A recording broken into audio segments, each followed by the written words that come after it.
Hello, everyone. Welcome back to Truth Medicine. I'm Carrie. I'm your host. And if you don't know, Truth Medicine is a community where we explore the lessons, life-changing moments, and lessons of women all around the world. This has to do with individual truth of how women found their truth, how they got there, and how that truth was their medicine to heal. And today we have Rahel. Rahel's one of my really good friends I've known for a couple of years, and she is a devoted mother and wife. She's also a servant to other women through style and health. Welcome, Rahel. Thank you for having me. I'm so happy to be here. I know. Thank you for taking the time to do this. I know you're really busy with your life, your kids, your husband. So I just really appreciate you being here. So my first question, when you say you're a servant to other women for style and health, what does that actually mean? So I have been a hairstylist for 13 years, and I have been a health coach for the last 3 years, on and off for the last 3 years. And I really struggled with, like, am I a hairstylist? Am I a health coach? I feel like that's a lot to say. I feel like maybe it seems like I don't know what I'm doing, or it just doesn't seem very clear. And just recently it became very clear to me that I love supporting women. I love making women feel good. I love teaching women how to have grace for themselves, and being a hairstylist and being a health coach allows me to support women in that way. So I feel like my core being and desire is to serve women, and the way that I serve women is through being a hairstylist and also being a health coach. So that is the anchoring, grounding point, is to serve women. That's beautiful. I think people don't really know how difficult it is to do hair, and it's so hard to find someone who is actually in tune to do your hair and give you the style you want. Have you doing hair, has that always been intertwined in your career and your business? Yeah, I mean, doing hair was I stumbled upon it. I initially wanted to do makeup. I love style. I love self-expression. I love clothes. I love all of those things, and it just felt like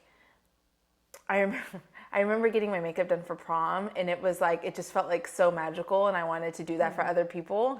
And so when I went to cosmetology school, I was going just for makeup, and they're like, well, you could also you could be a cosmetologist and you could do makeup and hair and nails. And I was like, well, might as well. And I really fell in love with hair. It was really easy for me, but the thing that I really fell in love with is the intimate relationship that I developed with my clients, even while I was in school. I just loved that intimate setting and being close to people and talking to people and hearing their stories, all the while really creating something for them that makes them feel like them, and that's also just effortless and easy and just fits into their lifestyle. Yeah.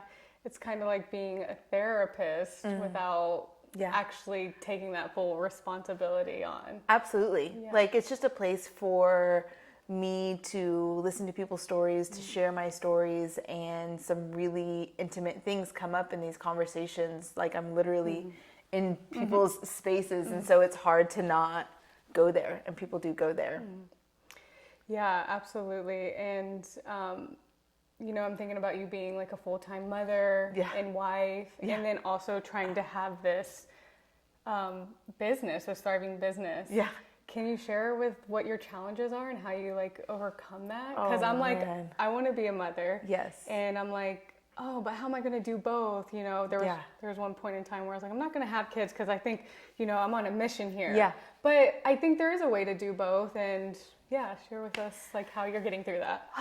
It's different every day. Totally. There's some days where I feel like I have the capacity to do both, and I feel really good about doing both. And then there's some days that I just wish I didn't have the responsibility of this small business that I'm curating that fits into my lifestyle. It would be so much easier to not have it. I would have so much more space. And then there are some days where I just wish I could dedicate all of my energy into my business and serving women. And it's different every day. My capacity levels are different every day. I don't always love being a mom every day, and I don't always love being a businesswoman every day, and I really try to honor the ebbs and flows and the level of my capacity each day, and just know that tomorrow will probably be different, and I'll have maybe a lot more energy tomorrow, or I won't. And I think that's the great thing about being an entrepreneur and having my own business is I can scale it in whichever way I feel I need for that season of life. So right now I'm only seeing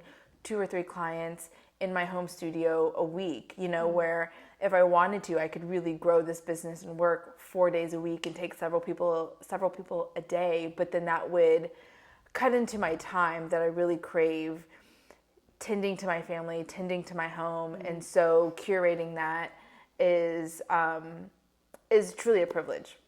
Absolutely. Yeah. And I think it's really cool because Rahel actually does her hair from home, and it's like really infused in her lifestyle. So I'm sure that like makes it easier. It does make it easier. Like I'll have, I have a lot of support when it comes to taking care of my 4-month-old little girl, and my son is in school, so he's not in the house. And so being able to bring people into my home, I have like my own little space. I turned my office into an actual salon space. Like people come in, they're like, oh, this is like the real deal. And I'm like, yeah, it's the real deal. And so being able to infuse that and have it just all be there, again, I know is a huge privilege, and I'm super grateful that I even have the space to do that. It's massive. I think that's great. Yeah. So since this show is all about truth, individual truth, let's rewind a little bit. Let's go back to Rahel before she was this mother and this awesome wife and businesswoman. Yeah.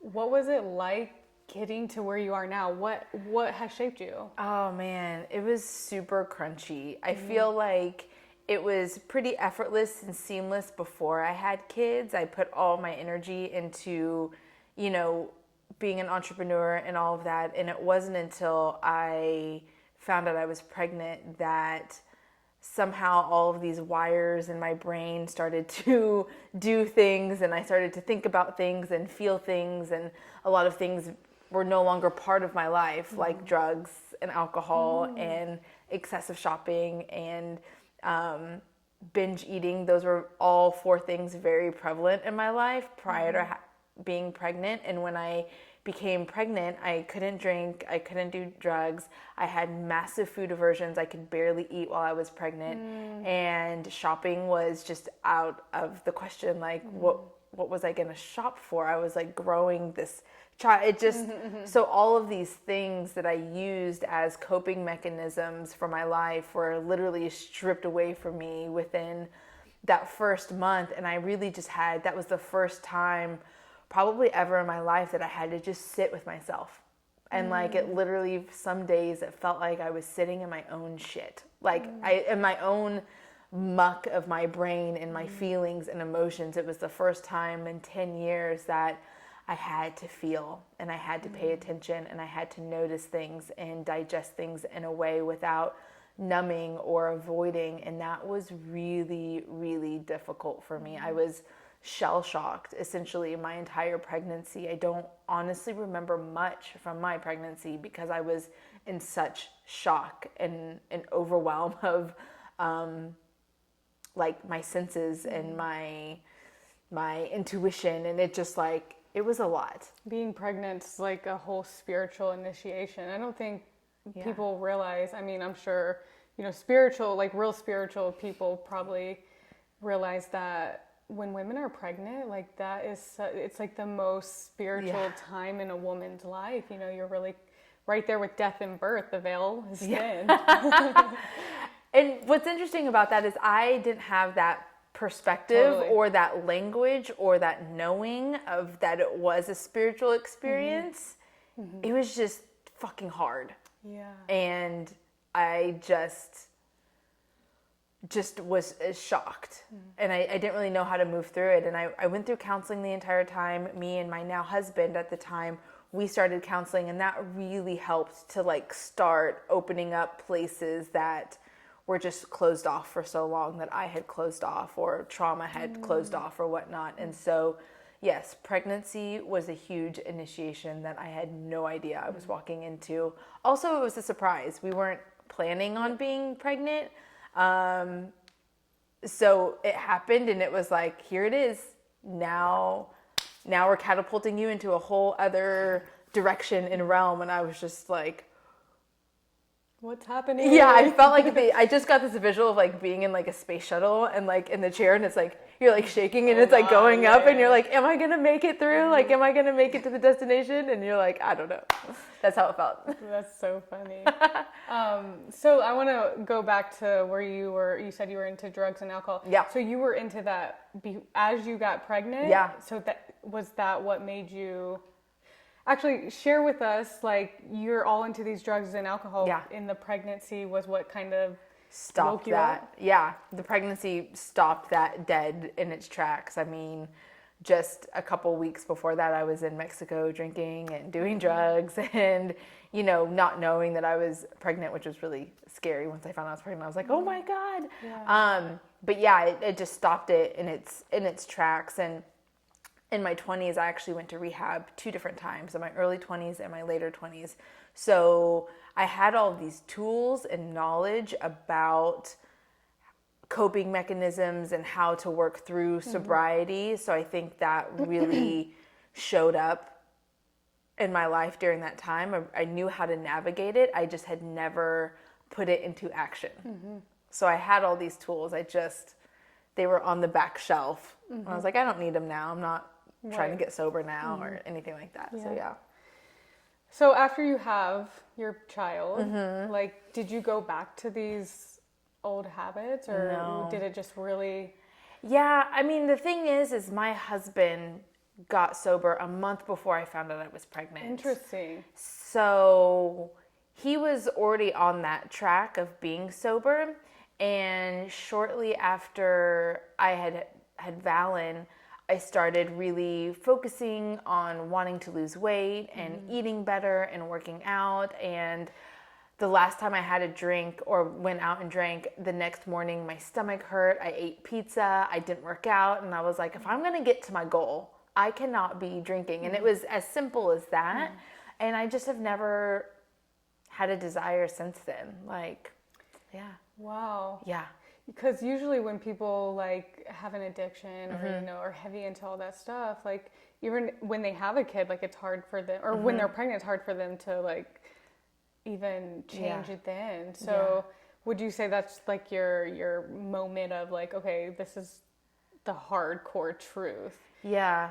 Yeah, I think it wasn't even like, oh, I'm pregnant so I can't, and like, oh, bummer. You know what I mean? It was just like You have to. Yeah, I had to. There was no choice. So there wasn't that internal like push and pull of like, but I really want to, but I can't, you know? Yeah. And I know that can be the case for a lot of people depending on where they're at in their own addiction. For me, fortunately, I was in a place where I could create that distance and not have that desire. It was just like, it kind of goes back to like this good girl thing that's been ingrained in me. It's like, you know, like, well, if I can't do it, I can't do it, and I just don't question it, you know. So I just didn't. Yeah. So for those that are watching and maybe have a similar story to you, maybe suffering with any kind of addiction. Yeah. Addiction can be a lot of different things. Totally. Right. Yeah. What's some advice you could give someone that didn't just have that like aha moment, but maybe is wanting to stop doing what they're doing before? Yeah. I would say the first step is wanting to do it for yourself. So having possibly like, oh, I want to do this for my kid, or I want to do this for my husband, or I want to do it for like something outside of yourself, in my experience, is not sustainable. It's something that you really have to want, and that's something that you're going to have to work through and really get to that place of that it's a true desire of yours, and that it's not someone else's desire for you, or that you're not doing it for someone else, because there can be faults in that. That is not a stable foundation of wanting to break free from whatever it is that you're wanting to break free, you know? So definitely doing it for yourself and having like a really strong why, and also a very strong support system. I don't know if I would be in the place that I am with my sobriety if my husband wasn't sober. Yeah. Yeah. That's a huge thing. And so if your partner is not sober and you're wanting to be sober, that's going to have its own push and pull, because there's a strong desire, at least for me, to be close and share in things with my husband. So the fact that he doesn't drink or do anything, I want to share that and be there with him. But in relationships that I've had in the past, a lot of my all of the people that I've dated prior to all had addiction issues, and I wanted to be there with them. Whatever state they were in, I really wanted to be close to them. So it helps So you, like, my match them? personality. Yes, I end up matching a lot of my partner. So having that was probably one of the biggest pillars for me to stay on that path. Yeah, I want to say, if you're suffering with addiction, go find a support team, support system. But I understand that, like, when somebody's really in it, because I have cousins that are so far into the drugs, like meth and heroin. Yeah. And, we've offered to go and, like, take them to rehab, and like they don't want to. You know?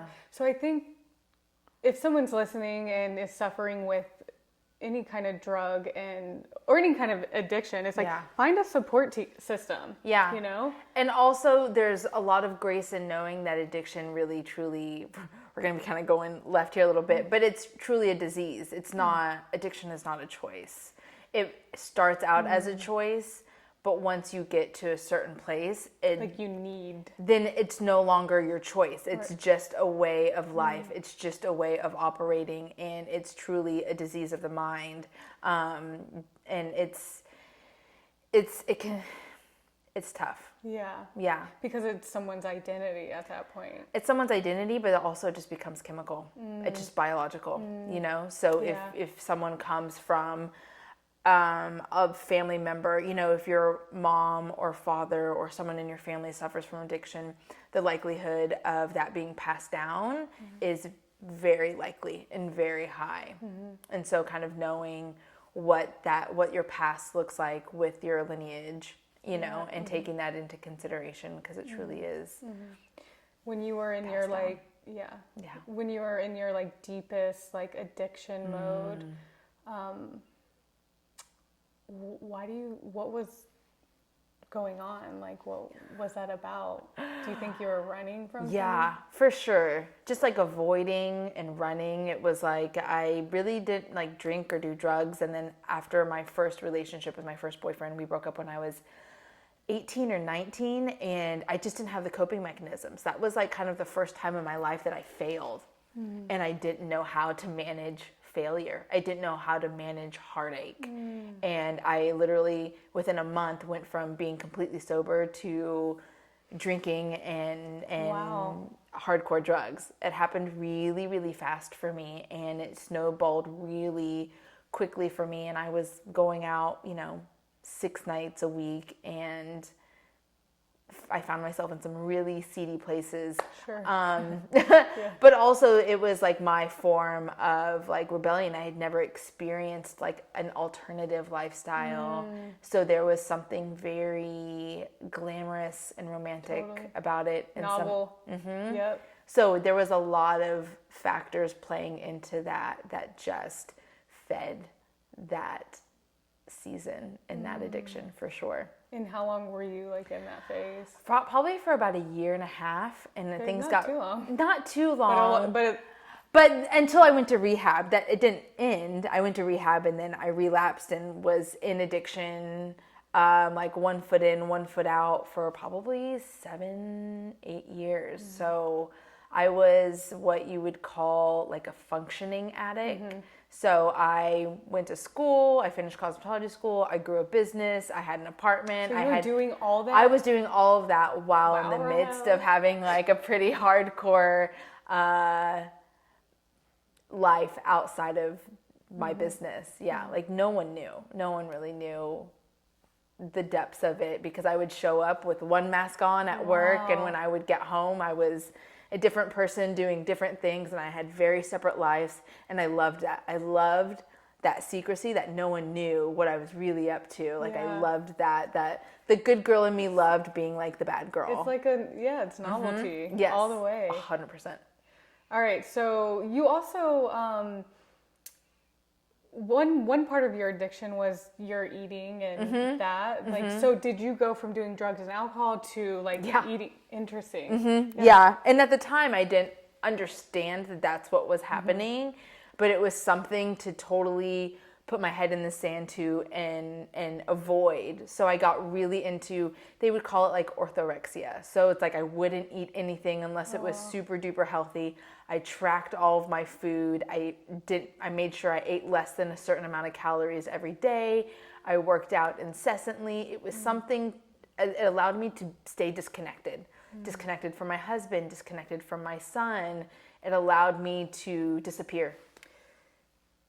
Sorry, I'm just thinking. Yeah. So I know you said that you started doing all this when you had a heartbreak.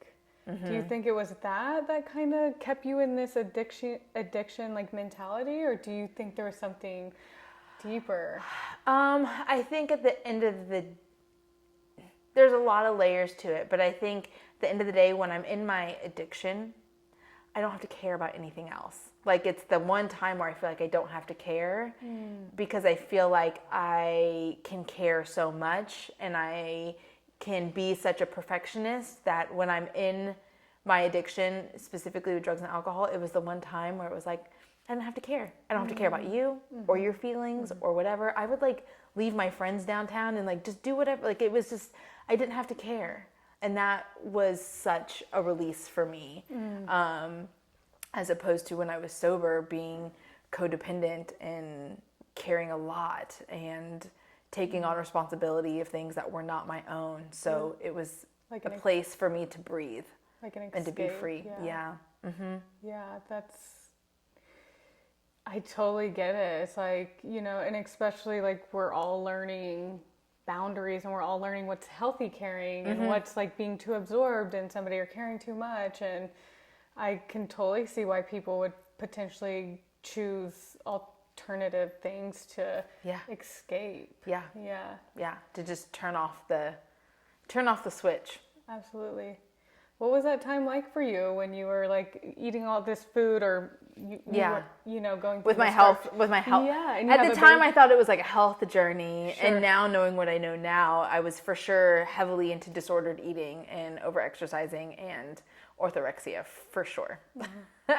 Yeah. Wow. Yeah. So what was that like during that time? Yeah. You had a small baby at this time. I had a small baby, yeah. So I started this journey of just wanting to feel better was how it started. It came from a really genuine place of like going and getting my nails done and going and getting whatever, buying clothes was like not creating like the peace and empowerment and like just feeling good. So I was like, what can I do to make that's gonna like really last for me inside? And it was like, you know what? I think I'm just gonna start going for walks. Like, that'll be really nurturing for my soul. That's what I was looking for. It was like a very nurturing feeling. So I started off with doing walks, and I was like, you know what? Maybe I should start focusing on my food. Maybe that will help me feel more at peace and more nurtured during this time. And so it started off with like very genuine intentions. And then when I started losing the weight, it became the scale, and losing the weight became my addiction. The becoming less, working hard and seeing my fruits of my labor, because taking care of a child, that shift from going to work and making money to now like taking care of a child feels like work, but I'm not getting compensated. Right. Was really hard for me. Yeah. There was a time where I asked my husband, I was like, could you pay me to stay home? And he's like, you want a paycheck? And I was like, that'd be cool. He was like, how much? Yeah, I did. He's like, how much? I was like, I want $800 a week. And he was like, damn, Gina. Dang, girl. I never got paid to be a mother, by the way. But that was like real for me. Yeah, and I've been thinking too, like, our society is not set up for mothers to be mothers. I think being a mother is like the most rewarding and challenging, I say this a lot, rewarding and challenging job, but like it needs to be infused in our society. It needs to be normal that mothers should get paid to be mothers. Like, Hello, it's hard because, at least for me, it's responsibility. It's the responsibility, but it's like my identity was working and making money. So then your identity shifting from taking care of a child and not having that energy exchange of financial and like what society says about being successful and having it, just like all of a sudden you're like, where's the reward? Like, where's that like, here's, you did a good job. This is the money that you get from, like, that exchange. Making money has been a huge part of my identity. And that's how society is saying it should be too. Yeah. Like, oh, he's 8 weeks, time to go back to work, gotta make money. And that was inside of me. I mean, I was chomping at the bit to go back to work. Wow. Yeah, I was chomping at the bit to go so? back to work. It was just why? Like, why? Just my identity. Like, I didn't know how to just be home, but I knew how to get up and go to work. Do you feel that's still like present with you? It's not as strong. Like with Veil, I was like, I waited a lot longer. I waited like 3 months before I started taking clients, and I'm not trying to like get back into the groove of things. Like, I'm simply doing it now at this point because it's something I truly enjoy. And that's why I do it. Yeah, I'm like, when I have kids, like, I feel like I just want to be such a devoted mother. Like, of course, I know after some time, like, I'll want to jump back into like being of service in a bigger way, but like, I feel like it's so important to have the time to be with your children, you know? And it just bothers me that, like, society doesn't set us up for that. It doesn't nurture that as I totally agree. Yeah. So, was there another moment in time where you just had this, like, aha, like, truth, like, this is my truth? And, like, sometimes when you are confronted with the truth, it could be painful, you know, but usually it's like that medicine that will heal you. Yeah. So is there another time that maybe something was just like... that just like clicked and became clear? I feel like pregnancies, I just am now realizing, have been such like an epic truth serum type for me. Getting pregnant with Veil, which was very intentional. We tried for 15 months to bring her to Earthside, and it became very clear in my pregnancy that I did want to do it differently, that I did not want to be tied to like what I thought I was supposed to do, and really embracing like what I felt like I wanted to do. And what I want to do is really be present in my son's life and my daughter's life and in my husband's life. I spent a lot of time away from my husband and my son up until just like a year and a half ago. Wow. Because I was like searching like outside of myself and outside of my home to become clear in who I thought I was supposed to be. So what made it change? When Veil was born, and feeling like there's no other place that is more important than being here. Oh my God, I feel emotional. It's okay. And it just like all became very clear that like maybe the thought came across as like maybe everything that I've been searching for is here. Yeah.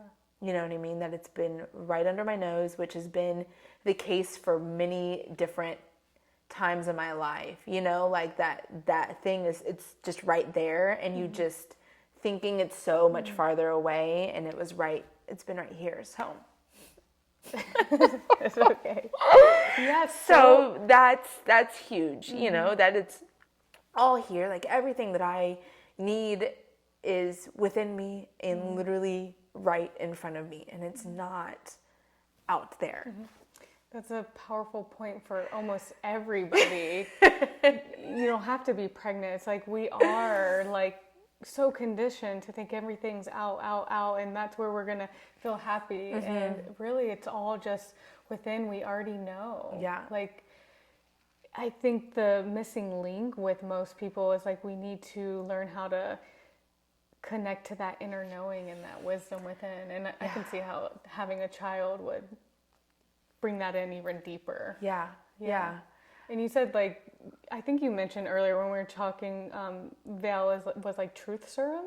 Yeah, yes. Truth serum, truth medicine. Yeah, I mean, she came with a wave of revealing the truth, and literally lifting the veil from like my eyes and my husband's eyes and on our life, and just like so much, it's like we couldn't hide or avoid certain things anymore, or at least I couldn't.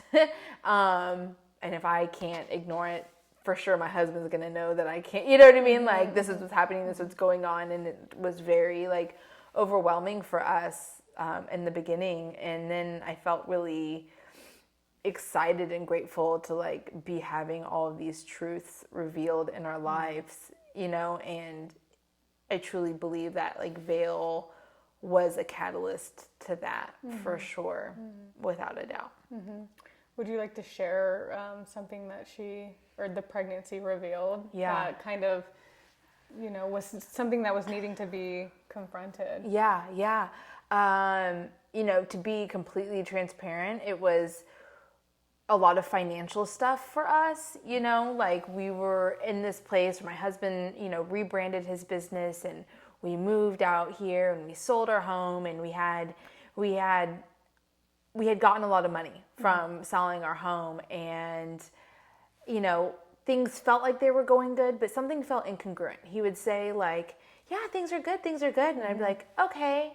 But then there was like something inside of me that's like, but are they? Yeah. And I'm like, Rahel. Well, you have these tentacles going everywhere, like, And I was like, stop being so cynical. You just have to trust. You have to lean in. These are like all the things that I've learned, like within couples counseling, is like really trusting and leaning in, because I have a tendency to be like this fierce, independent woman, which like serves me until it doesn't. And that doesn't really serve me when I'm in partnership with a man who has full capacity to hold space. You know what I mean? Like, he's here trying to hold space, and I'm like, no, that just doesn't work.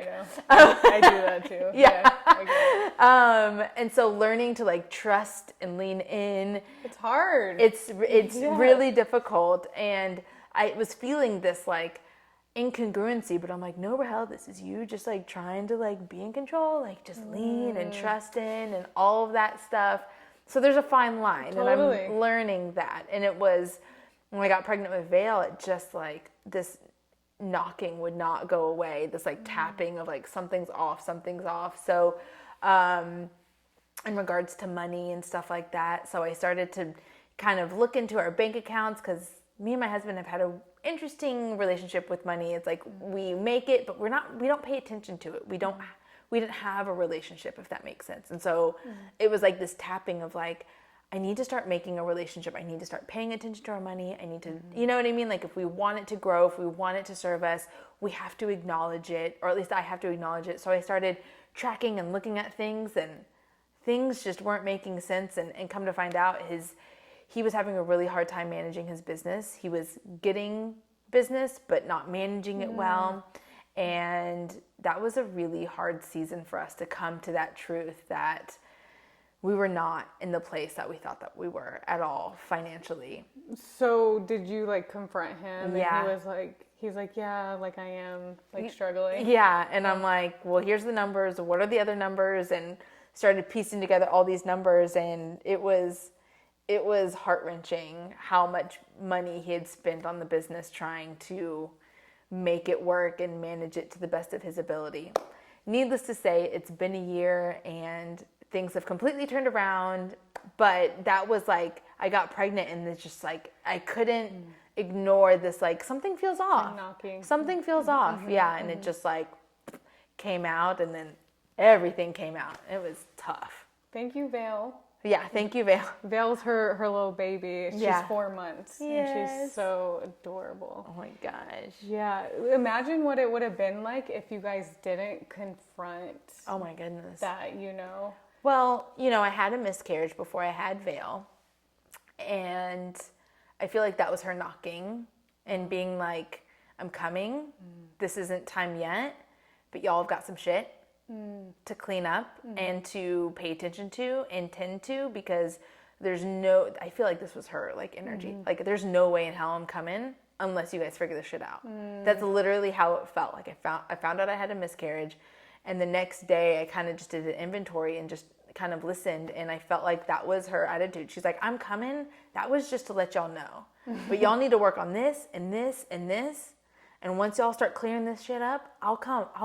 Wow. But y'all have got to do y'all's work. I'm not going to come and be the reason that you guys don't do this. Wow. That's the energy that I felt. It was very clear. She was very clear. And it's even funny about the name Vale. Like you had that name picked out 4 years ago. And what does... It just came to me after we had Valen. My husband loves the letter V. It's like his favorite. So I was just like, if we had a girl, like what would we name her? And just like Vale came to me. And I was like, why am I thinking about girl names? Like, we're having one child. That's it. We're done. Yeah. So she was present then. Like she was trying to get y'all. Yeah. That's so powerful. She's been wanting to come for a while. Yeah. Oh, she's so precious. I hope my baby's like her. I'm just going to steal her. So is there anything like you want to share like about your story? I really want to highlight the stories here of women. Like I think it's very important that other women learn from this, Yeah. Like is there anything that you'd like to go a little deeper in and share with people? The thing that's like most present for me is I am really coming to grips and understanding that even though my parents did the best that they could, they unknowingly didn't really nurture me trusting myself and understanding my own truth, and that it was kind of this energy of like, don't think, just do what I'm telling you to do, don't veer off. Whatever you're feeling, it's not real. This is what the reality is. Like they tried their best, but it created a lot of mistrust within myself. I didn't know how to trust myself. And I'm still, at 36 years old, having a really hard time trusting my intuition and betting on myself. That's really big for me right now. That's very present for me right now. Like understanding like, wow, I'm 36 years old, which isn't old, but it's like I've gone so long in my life trusting other people's perspectives, going with what they say out of fear of not being able to trust myself, and really tapping into my intuition and hearing my truth. But more importantly, I can hear my truth now, but it's like trusting to follow that and trusting to let it guide me without second guessing it is something I'm currently working on. You're speaking my language. I also have the same core wound as like not trusting myself in the world, and it's like, our parents did the best they could, and I think they could have done a little better. That's messed up. No, I mean, but it's true. I mean, they didn't have the awareness. They don't Yeah. have the awareness that we do now. And I still like, I'm 31 and it's still like a big thing for me, and I've done a lot of work around like my inner child, like not feeling safe. And I think it's just a process, like it takes time to really like know your truth. Yeah. And some people are blessed, like they just know their truth, their individual truth, and they can stand by it. My husband's like that, and it's it's like he's known from the beginning, and he's always trusted himself over his parents or over his teachers or over whatever. Like no one holds authority over like what he knows in his mind and in his heart. Yeah. It's wild. Yeah, it's interesting for me too, because there is a part of me that I'm like, when I know something, like I do actually stand by it. But then when it comes like truth and trusting are different, because I know my truth, but when it comes to like trusting myself to like step out or take action. Yeah, like that's where I'm like, I'm like wavering. But this is why I like want to do this whole show about truth, because I'm just so curious I'm really curious how people trust themselves to like claim who they are in the Yeah. world. Yeah. Like, that fascinates me. I'm completely fascinated by it too. Yeah. I'm completely fascinated. Well, I think you're doing awesome. I mean, you do hair, you change people's life, and you're doing health. Like, and you're everything that you've gone through, even your parents, doing the best they can, to you having your addiction, to having a baby. Like, it's all been such a beautiful journey, and like the journey continues. The journey continues. It always is. Yeah. And that's something that I've also come to the realization too, is like the journey never ends. Like, I always felt like if I do this, then it'll get me here, and then I'll feel happy, fulfilled, successful. But it's like, I can get to that point, but I'm like, oh wait, but there's more, and there's more, and there's more. And something that I've chosen within the last year is like understanding that like I can try to get to this destination, but it's not the end of the journey. And that I've actually slowed down in trying to get to this thing we think we want. Yeah, like I've almost done the opposite, where I'm like, oh, I want to do that course, or I want to do this, and I'm like, you know what? No, I'm actually gonna not do that. Yeah. You know what I mean? Yeah. And not run after or chase because I'm trying to feel whatever it is that I'm trying to feel. Like I've actually chosen to just trust that I have what it is that I need. Yeah. That there's not one more thing I need to attain to get whatever it is I'm feel better. Yeah, to feel better. Or feel worthy. Yes, that's a huge thing. Just You're feel like smart enough, to feel worthy, to feel successful, to feel like if I just do this training, then I could do this, and then I'll Yeah. There's been so much disappointment in my journey, thinking that if I just attained this one thing, that would be the missing piece, and I'll get that piece in, and then I'm realizing there's another piece here and another piece here. Yeah. And then it's okay to have gaps and holes, and that it's fine. It all I'm works great. out. Yeah. I'm great. You're great. Yeah. We're all great, Yeah. as we are today. Absolutely. Yeah. It's like light bulbs are going off, because I'm thinking like I do bounce from like one learning thing to the next, and I'm just always wanting to know more information, absorb, but I'm not actually embodying it, and I think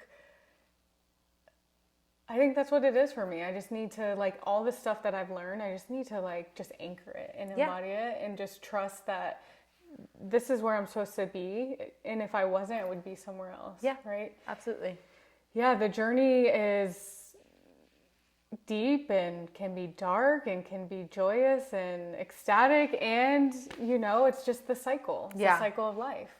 I love I went to, like, I can't remember, some like voodoo queen in New Orleans, and something that she said, because someone had asked a question of like, where, what's my destination, or what's the, whatever, the end game for me, and she said, the destination is the journey. Yes. And like flipping it around, and I was just like, oh, like it really is. It broke apart everything that I like.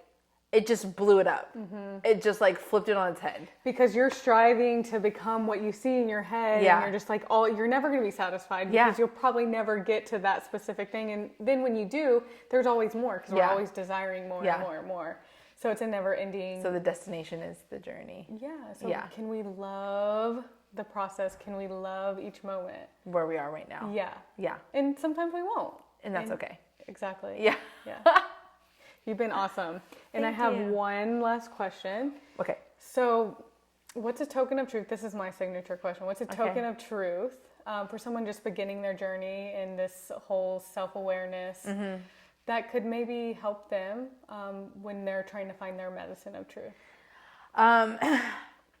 Follow that like little nudging voice inside of you, even if it doesn't make sense. If it's telling you, if you feel like, no, I'm supposed to be taken right, and there's this little part of you that's saying, well, no, let's go this way. You know what I mean? You're like, no, but everyone's going this way. Yes. It's like to trust that thing that maybe doesn't make sense, that's like pushing you in a direction that you didn't think you were supposed to go, or even wanting to go. But it's like that tapping that I was talking about, this like tap that just keeps tapping at you. Like, follow that tap, no matter what anyone around you may think about it, or what they say or anything like that. And honestly, I would just keep it to yourself and just go on the path. You know what I mean? To like maybe not share it with people and just to do it, because there are going to be so many people you come across, especially people that you've known for a long time, that might not understand this new path or this path that you're being nudged to. And I feel like in my experience that a lot of times people don't really like people to change. It makes them uncomfortable, you know? And so knowing your audience and really confiding into someone who's going to really be encouraging and support you, and they don't worry about people understanding why you're doing it, you know, but why, but what, you know, like no one has to understand. You just have to feel it and you just have to do it. Like I was just talking to my brother last night, and he's younger than me, and I'm just like, I just was like, I have one regret, and I don't want you to have this regret, is like, if you want to go to Colorado for 3 months to do whatever, just do it. Just like, this is the time to do it. You know what I mean? Like, you feel something, just go do it. Just do it. Because there's so much I chose not to do out of fear or people not understanding me. And I don't like to live with regret, but I do regret not trusting myself and going and doing the thing, you know? So just go do the thing. Go do it. That's brilliant. That's beautiful. Thank you, friend. So if this resonated with somebody and they're looking to find you, maybe they're in Austin, Texas, and want their hair did. Yeah. Where can they find you? You can find me on Facebook, Rahel Schafer. You can also find me on Instagram, brightlight.rahel. My salon space is called Bright Light Salon, so you can look that up on Instagram as well. And space is very limited, so so if you reach out, you know, we'll just see what my schedule looks like. All right. Thank you so much, Rahel. I'm just so I love happy. you. I love you too. This is amazing. Awesome.